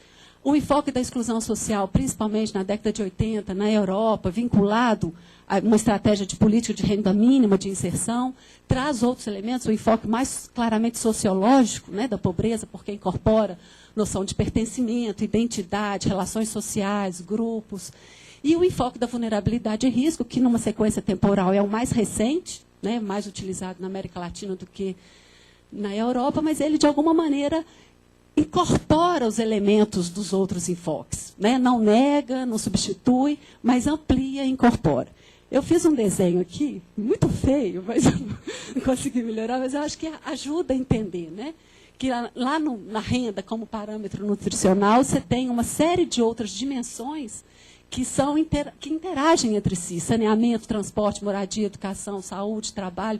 São aspectos ou dimensões que o enfoque das necessidades básicas, por exemplo, incorpora, são os indicadores que permitem mapear a cidade em termos da oferta desses serviços, e tem uma ação de uns interferem, influenciam sobre os outros, né? As condições de saúde implicam em relações de trabalho, as condições de saúde têm impactos na condição de educação, a condição de moradia interfere no rendimento escolar. Então, quer dizer, as dimensões de pobreza, elas são múltiplas e, mais do que múltiplas, elas são sobrepostas e essa interação gera consequências que são diferentes, né? Aqui, desse lado de cima, a gente tem dimensões objetivas que estão interrelacionadas, então, uma ideia da pobreza multidimensional, mas ainda, né, no enfoque monetário das necessidades básicas insatisfeitas incorporam isso, e do lado de cá, eu não vou usar esse negócio, mas tem a pobreza mais numa perspectiva do enfoque da exclusão e da vulnerabilidade, que reconhece também algumas dimensões subjetivas, vamos dizer assim, né, de natureza menos tangível, mas que tem a ver com essa dimensão do capital social, dos valores, crenças, comportamentos, que eu acho que é isso que eu gostaria de enfatizar mais aqui, né, na exposição. Então, essa ideia da pobreza em múltiplas dimensões parte, sim, né, não desconhece a ideia da centralidade da renda, principalmente em sociedades onde são sociedades monetarizadas, onde o dinheiro é, sim, né, uma forma de pertencimento, uma condição de acesso a determinados bens, mas ele não é suficiente, o recurso monetário em si não é suficiente para dizer das condições objetivas de vida. Então, tem uma série de outras dimensões que se agregam aí, né? Limitação em termos de ativos produtivos e humanos, essa noção de ativos ela é mais presente no enfoque da vulnerabilidade. Tem também a dimensão, né, do trabalho, entendido também como um ativo central, né, mas que, para além da renda, ele tem consequências também do ponto de vista da inserção e da relação dos indivíduos com o conjunto, né, da sociedade, tem a ver com pertencimento, tem a ver com identidade e dignidade social.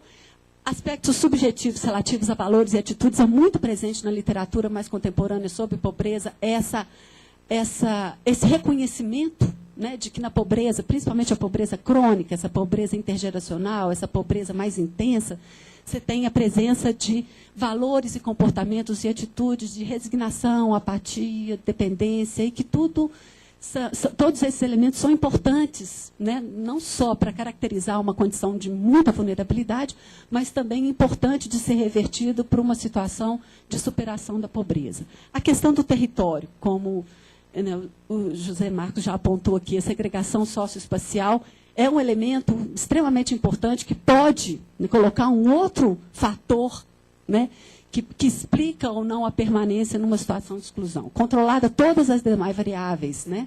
O fato de um indivíduo, de uma família morar num determinado território, explica muito das dificuldades que ela tem de superar a condição de pobreza. Então, a dimensão do território entra no debate sobre a pobreza com grande centralidade aí. Então, a partir disso, né, dessa rápida passagem no que seria uma concepção ampliada de pobreza, faz diferença? De fato, não seria mais simples a gente utilizar a renda, que é o indicador mais objetivo, mais neutro, né, que é a grande justificativa para usar esse enfoque monetário como um enfoque dominante? E quais as consequências do ponto de vista do conteúdo e da forma das políticas públicas? Eu acho que essas são as duas questões mais importantes que decorrem de toda essa discussão sobre os enfoques. Então, vários autores, isso aí eu vou passar bem rapidinho mesmo, né, mostram que não é irrelevante. Faz diferença, sim, e às vezes as taxas de pobreza podem variar, né, entre 13% e 66%, mesmo na mensuração pela renda. Então, mesmo a mensuração pela renda tem uma série de arbitrariedades, de escolhas, do deflator, do que entra, do preço do consumo, que faz com que tenha uma variação muito grande em termos da mensuração da pobreza, né? Então, mesmo as estimativas monetárias da pobreza não são robustas, não são inequívocas e não são absolutas, né? Então, por exemplo, só olhando, tem um erro ali, né? Olhando a pobreza aqui, por uma linha, por outra linha, ou por uma linha de pobreza relativa, no caso de Minas Gerais, a gente pode ter 13% da população pobre, 27% da população pobre ou 47% da população pobre, se a gente utilizasse uma linha de pobreza relativa, que é a linha de pobreza utilizada nos países desenvolvidos, que é uma linha de pobreza que incorpora, é monetária, né, ela é um recurso que estabelece pobres e não pobres, mas ela é calculada não em termos de mínimos para a sobrevivência, mas ela incorpora uma dimensão de desigualdade. Ela é calculada a partir da riqueza, da renda per capita dividida pela população. Então, se a gente utilizasse uma linha de pobreza relativa, quase 50% da população de Minas seria pobre, né? É uma escolha política utilizar uma linha X ou Y. Né? E aí tem essa diferença com relação a isso. E uma outra experiência, vamos dizer, um experimento que foi feito por uma orientanda, né, do mestrado da Escola de Governo, que mensurou a pobreza a partir de distintas concepções da renda, das necessidades básicas e da vulnerabilidade social, e realmente encontrou valores muito diferentes. Né? Pela pobreza, a gente tem 11% em Minas Gerais e 16% no Brasil. Por vulnerabilidade, você encontra um valor muito alto, e por necessidades satisfeitas, você encontra diferenças. Então, não é trivial, não é, né, sem importância essa discussão. E quando se cruza, por exemplo, perspectiva monetária, necessidades básicas, a gente pode perceber, né, cruzando aquele quadro que o Busso apresentou aqui, que você pode ter não pobres, mas que têm necessidades insatisfeitas. Né? E você pode ter, e se focalizar só exclusivamente pela renda, esse grupo fica fora. Né? Esse grupo que não é pobre, que está acima da renda, mas que tem as necessidades insatisfeitas. E quando cruza isso, a perspectiva monetária e da vulnerabilidade social, a questão aparece ainda com mais força. Né? Entre os não pobres, por exemplo, você tem 32% que são vulneráveis. Então, enfim, isso tudo vai mostrar, primeiro, que não é possível uma definição única, consensual, né, sobre as dimensões, as variáveis, os indicadores que a gente vai utilizar para capturar uma determinada realidade. Não existe a objetividade pretendida nos indicadores. Né? A gente vê um número e aquele número parece mágico, parece que ele está de fato refletindo a realidade, mas tem toda uma construção teórica, valorativa, normativa por trás disso. Né? A escolha dos indicadores, elas expressam uma realidade do fenômeno, mas essa forma de olhar não é, né, unívoca. E o ponto que parece central é a gente entender que por trás de cada indicador é importante a gente ter a clareza da concepção que está por trás. Isso é que é importante, talvez, né, para entender que a gente está abordando o real com uma medida que é claramente reducionista em relação à amplitude e à complexidade do real em si. Então, com relação à questão da vulnerabilidade, eu acho que já foi falado bastante aqui, né, eu ia mencionar um pouco mais esse enfoque da vulnerabilidade como sendo um enfoque síntese, um enfoque que consegue realmente incorporar as dimensões dos outros enfoques, mas eu vou só chamar a atenção para alguns pontos que eu acho que são importantes aqui. O termo em latim, eu descobri isso recentemente, significa ferir. Né? E tem toda uma noção por trás que tem a ver com sofrimento também, com a questão de incerteza. Não é só uma privação que a família ou que as pessoas têm, mas é uma condição de incerteza e de insegurança permanente. Né? A vulnerabilidade, principalmente para aquelas pessoas que estão envolvidas na pobreza, significa sofrimento. E eu acho que a gente, em termos de política pública, né, eu acho que a gente, de alguma maneira, esquece que por trás de cada estatística, por trás de cada dado, tem uma pessoa e que sofrimento é o que é provocado pelas injustiças sociais. É diferente de dor, que é comum a todos os seres humanos. Né? Mas eu acho que esse ponto é importante, porque a noção de vulnerabilidade permite que a gente enxergue essa dimensão da subjetividade também. E o enfoque da vulnerabilidade, ao contrário dos enfoques anteriores da exclusão, ele permite pontos estáveis para comparar situações diferentes de vulnerabilidade. Por quê? Pela noção de ativos. Né? O conceito de exclusão é muito ambíguo, é muito difícil, porque você pode ser excluído de muitas coisas. Né? Numa sociedade de casta, por exemplo, você ser de uma determinada casta, ou você ser mulher numa sociedade islâmica, você já tem uma situação de exclusão. Mas aqui, no enfoque da vulnerabilidade, o foco nos ativos que os indivíduos têm permite uma comparação e permite uma operacionalização mais concreta dessas dimensões de vulnerabilidade. E tem um elemento importante no enfoque da vulnerabilidade que não está presente nos outros, é que ele permite desenhar estratégias de intervenção preventivas antes da coisa acontecer e depois do leite derramado, vamos dizer assim. Né? Tem elementos que nos outros enfoques é como se assim, olhasse estaticamente a pobreza por um recorte de renda. Então, é pobre ou não pobre? É agora. Você não vê um processo. Né? Você não vê que aconteceu alguma coisa para aquela família chegar ali. E que a política pública pode atuar antes da família chegar ali.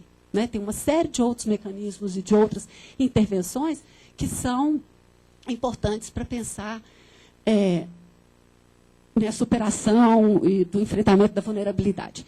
Então, aí a gente tem, né, uma série de autores que, elementos chaves da concepção de vulnerabilidade, principalmente a ideia de trajetória e de processo, que o José Marcos falou bastante aqui, né, o caráter dinâmico da pobreza, e nenhum outro enfoque isso aparece com centralidade. A ideia de que tem uma coisa que vai acontecendo com aquela família, ela não nasce pobre, né? Ela não, ou às vezes nasce pobre, mas continua pobre por uma condição, né, do tempo também. A noção de ativos, e aí os vários enfoques são muito variados em relação ao que considera como ativos, mas a gente tem, como o próprio José Marcos falou, a questão da Moser, Caroline Moser, que reconhece, né, a dimensão do capital social, das relações familiares, a dimensão relacional da noção de ativos também. Então, esses ativos são objetivos, são materiais, mas também têm uma natureza imaterial, vamos dizer assim, ou menos tangíveis. E é muito importante reconhecer isso, né, porque a dupla dimensão da pobreza é uma condição importante. Sem a gente reconhecê-la, a gente não vai conseguir ter estratégias sustentáveis, efetivas de enfrentamento da pobreza, porque aquela família ela pode deixar de ser pobre, mas se ela não alterar uma determinada forma de percepção, de compreensão, ela não vai conseguir ser sustentável, né, nessa trajetória ascendente, ela vai voltar a cair na pobreza de novo. Então, é muito importante o reconhecimento dessa dimensão da subjetividade relacional e dimensões psicossociais. A estratégia de respostas, que é uma outra coisa, depende do uso dos ativos, não importa só se aquela família tem ou não tem determinado ativo, mas como que ela se utiliza deles, né?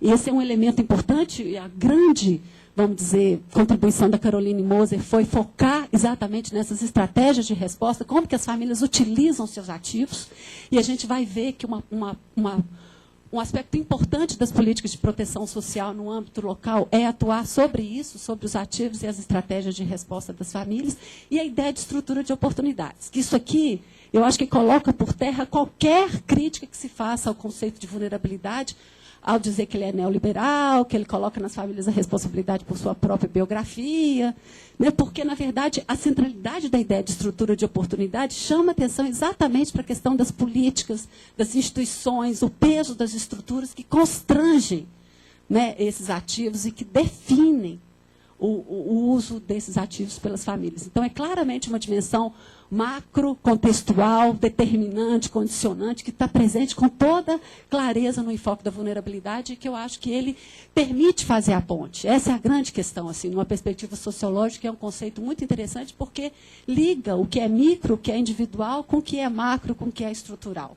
Então, a gente permite olhar a sociedade nem só do lado do indivíduo, sozinho, nem como sendo simplesmente determinado pelas estruturas. É uma inter-relação que acontece aí, né?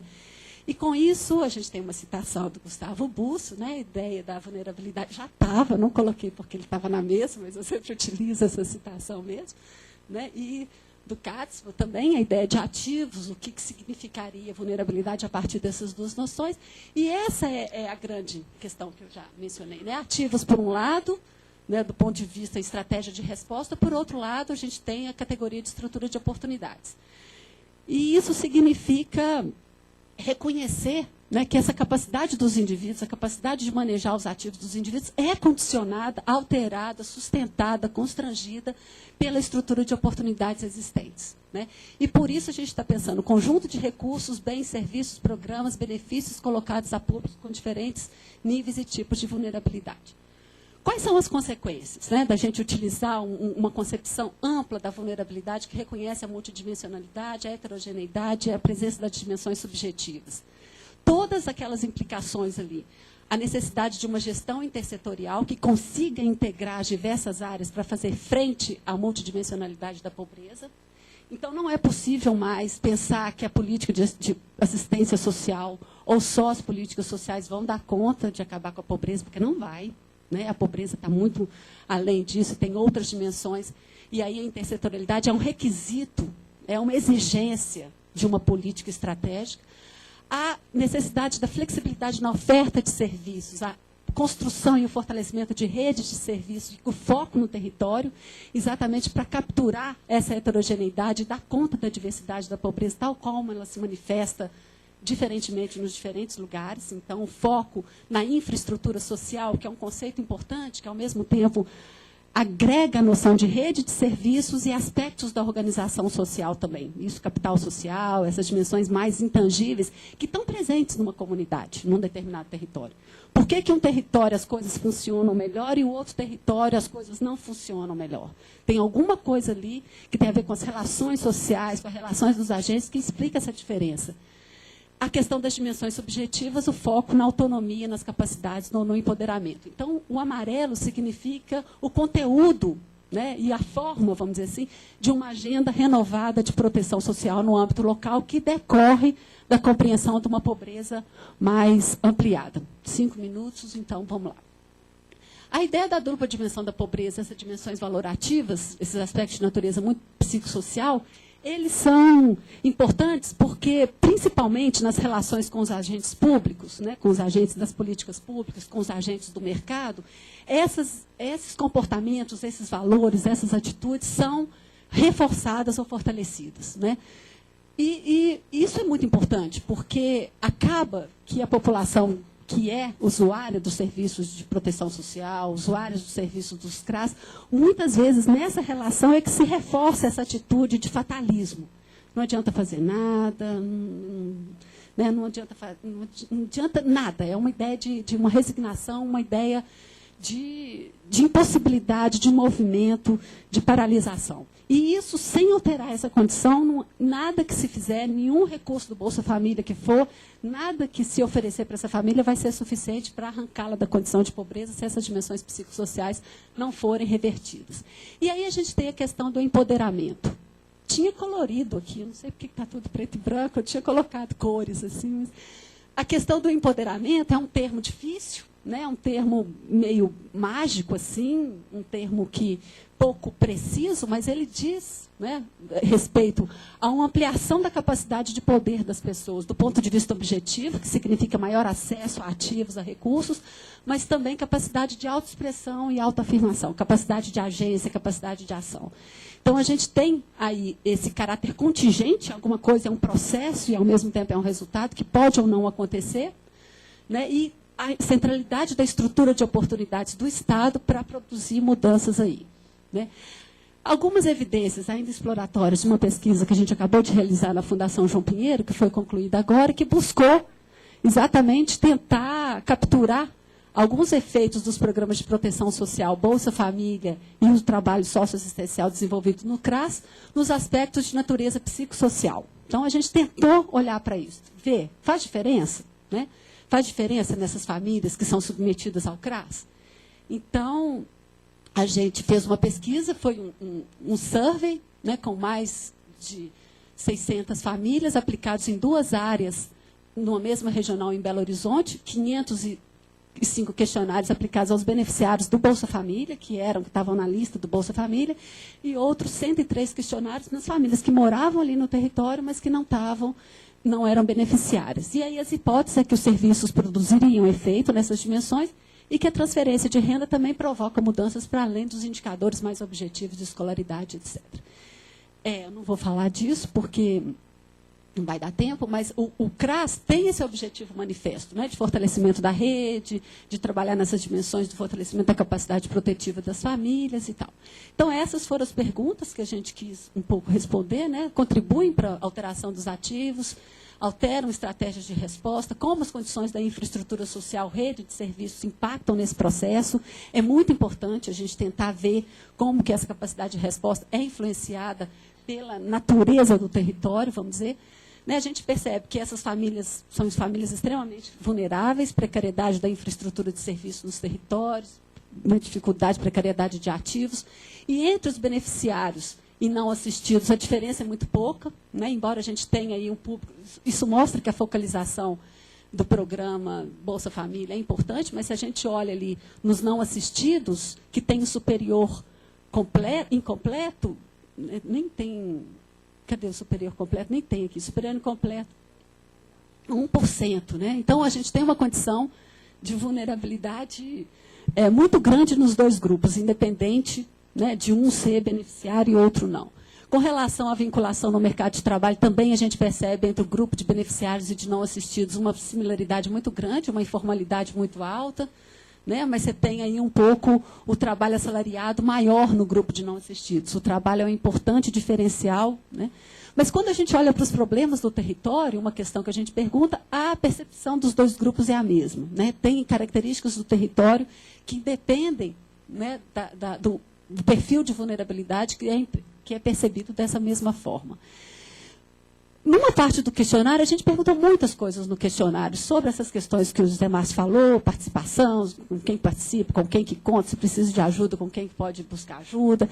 Não conseguimos analisar isso tudo ainda não. Mas foi a partir de 12 variáveis que a gente teve no questionário, construindo um índice socio-relacional, para traduzir naquela linguagem científica, matemática, de gráfico, né, o que a gente capturou também nos grupos focais, que a gente fez uma pesquisa qualitativa também. Mas, a partir dessas 12 variáveis, disposição para procurar emprego, acesso a informações de emprego, disposição para sair de casa e frequentar lugar de lazer, manutenção de laços sociais, redes e constituição de laços de solidariedade, acesso à informação sobre serviços, autoestima, aumento, melhoria da relação intradoméstica e empoderamento, entendido como maior capacidade de autoafirmação e de participação comunitária. Aí a gente identificou uma diferença importante, tem esse... né, coeficiente, que mostra que é realmente uma correlação, né, importante, embora a gente não possa dizer de causalidade, pode dizer que sim. Né? O fato de participar do CRAS, por exemplo, que é a linhazinha vermelha, né, ali, significa uma capacidade, uma possibilidade de uma resposta de maior valor no índice socio-relacional. Então, quer dizer, as pessoas ampliam a sua capacidade de ação, ampliam a sua disposição para sair de casa, ampliam a sua capacidade interrelacional a partir da participação do CRAS. Fica muito claro, nessas duas linhas, né, uma questão que eu acho que é bastante importante. Né? E aí tem vários outros elementos que mostram como é que isso varia em relação àqueles que perderam o benefício, varia em relação ao tempo, né, de recebimento do benefício, que mostra que quem recebe o benefício há muito tempo, há um tempo muito pequeno, tende a ter um índice de resposta menor. Isso nos mostra muitas coisas interessantes que talvez o momento de fazer interferências, no caso de ações complementares com as famílias, de inclusão produtiva, tenha que acontecer no médio tempo, nem muito depois que as famílias já estão, nem quando elas chegam no programa. Não vai dar para a gente ver, mas isso aí mostra todas essas questões que sustentam, né, que os serviços socioassistenciais no CRAS produzem efeitos nessas dimensões socio-relacionais. Por que isso é importante? Né, para concluir aqui. Isso é importante porque toda a literatura mostra que a gente tem que ter indicadores relativos a capital social e dimensões de natureza psicossocial. Essa foi uma tentativa de tentar capturar alguma coisa nesse sentido. Mas uma mensuração da vulnerabilidade, ou uma estratégia de enfrentamento da vulnerabilidade, tem que ter indicadores relativos tanto a necessidades básicas, e aí é importante indicadores de problemas, vamos dizer, né, de demandas, e indicadores de acesso a políticas públicas. É importante ter essas duas, né, um IQVU e um IVS junto, né, IQVS. Ao mesmo tempo que mede a oferta de serviços, de equipamentos e de redes, também consiga estar conversando com indicadores de necessidades. Né?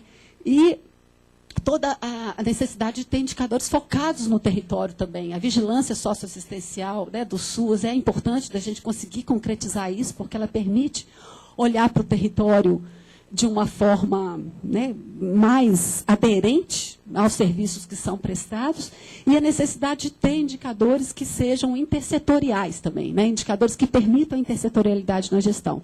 Porque o sistema de informação é um elemento importante que permite, ou que favorece, ou que possibilita a gestão intersetorial ao fornecer uma visão comum sobre os problemas, né? Ajuda a formar uma comunidade de sentido, que é uma condição fundamental para que tenha uma disposição dos diversos setores em trabalhar numa perspectiva intersetorial. Que não é fácil, que não é trivial, né, dada a estrutura, o nosso passado, etc. E aí a gente tem, né, uma iniciativa da Oxford, que é a universidade ligada, junto com o PNUD, que tem desenvolvido alguns indicadores das dimensões faltantes da pobreza. Então, são tentativas de mensurar, um nível, vamos dizer, internacional, essas dimensões subjetivas, e aí reconhece a capacidade de viver sem sentir vergonha, bem-estar psicológico subjetivo, coisas muito difíceis, mas que são importantes no debate sobre a pobreza, o reconhecimento dessas dimensões aí. E essa iniciativa tende a complementar os encostas internacionais, né, os questionários, as entrevistas e os bancos de dados internacionais, incluindo aí informações de natureza menos tangível. Então, só mesmo, eu acho que com isso eu concluo mesmo, né, o óbvio. Às vezes a gente tem esse fetichismo dos indicadores, né, de achar que os indicadores falam por si.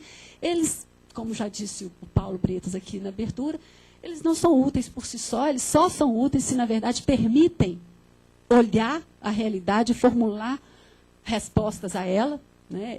E a importância dos indicadores, né, ao influenciar e legitimar políticas públicas, isso não é trivial. Né, através dos indicadores que são produzidos nas universidades, o governo e as políticas se apropriam disso e, com isso, sustentam determinadas intervenções ou outras. Então, o uso dos indicadores, nem a construção dos indicadores e nem o uso é neutro. Isso é óbvio, mas é importante que a gente reconheça isso. E a necessidade de construção e uso de indicadores que permitam a intersetorialidade das ações. Né, e a necessária ligação com o campo das políticas públicas. Isso a gente já sabe, a gente tem indicadores demais, a gente tem muitos dados, né, eles podem favorecer uma leitura ampla da realidade, mas talvez muitos indicadores é tão ruim quanto indicador nenhum. Né, o necessário talvez é achar um conjunto de indicadores que sejam chaves para aquilo que a sociedade define como intolerável, né, e que, de fato, eles possam ajudar, né, na definição desses critérios político-normativos para a definição das necessidades sociais, o que remete a direitos. Isso evita, né, que a definição sobre o volume, sobre o que vai ser feito, sobre a oferta de serviço, sobre a qualidade da oferta de serviço, e isso evita que isso seja fruto de interesses particularistas. Quando você tem indicadores sustentados, diagnósticos que sustentam, né, uma leitura da realidade a partir desses critérios político-normativos, isso permite que a definição sobre isso seja feita a partir de uma decisão programática e não simplesmente presa de interesses particularistas. É isso, obrigada.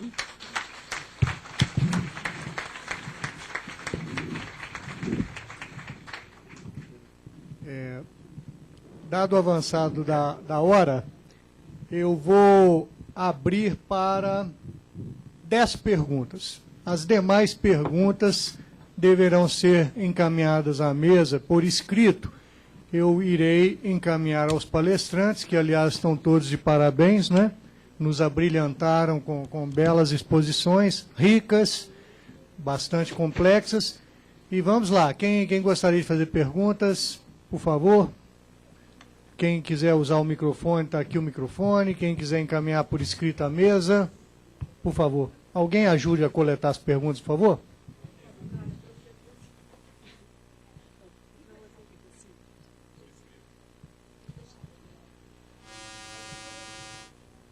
Carlos, você já pode ler a pergunta e responder, por favor, porque aí nós já vamos ganhando tempo. Temos espaço aí para mais 9 perguntas, se não tiver, mais 5 perguntas só. Bom, então.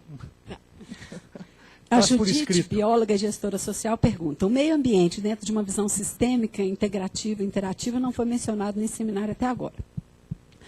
Qual a relação poderíamos fazer entre vulnerabilidade social e fragilidade ambiental nas políticas públicas locais? Planos de gestão, empoderamento, saneamento ambiental, moradia, etc. O importante, eu acho, que o importante enfoque da vulnerabilidade, que tem uma concepção de modos de vida, ele incorpora os ativos ambientais como um importante ativo a ser reconhecido, que tem a ver com essa dimensão mais ecológica do contexto do ambiente. Eu acho que a gente, de verdade, eu mesmo não incorporei o ativo ambiental aqui, né, quando eu estava mencionando nos ativos, mas eu acho que certamente essa dimensão ambiental é uma condição do contexto importante que influencia e que define, que constrange as condições de vulnerabilidade dos indivíduos. Né? Mas eu acho que a gente não tem. Uhum. Uhum.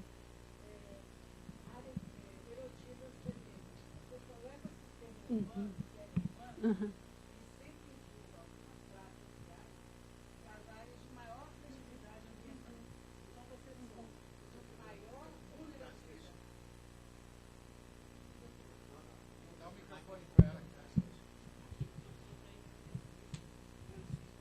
Eu pediria também que as intervenções fossem breves, porque aqui a regra é fazer a pergunta por escrito. Por favor. Sim. Eu só quero que ela foque na questão de que a fragilidade ambiental e a vulnerabilidade social, elas são indicadores naquele zoneamento ecológico e econômico que não são levados em conta quando você trata de vulnerabilidade social. Ok, obrigado.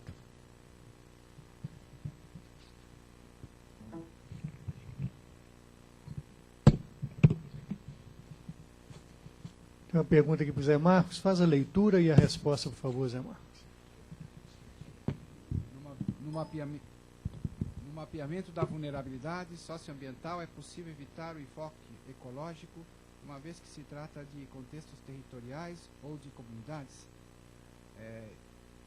Eu acho que sim. Eu acho que sim. O problema é que a maior parte das vezes nem todas as informações estão disponíveis no nível do domicílio. Né? Um exemplo claro nosso é a questão educacional, por exemplo. Nós não temos, se a gente quer estudar, por exemplo, o efeito de vulnerabilidade sobre como se diz, digamos, a evolução educacional da criança e tudo isso. Nós não conseguimos ligar as características do domicílio, não é? Nem sempre as características do indivíduo na escola, por exemplo. Nós não temos essas informações. Então a gente não consegue, a maior parte das vezes a gente não consegue cruzar cadastros.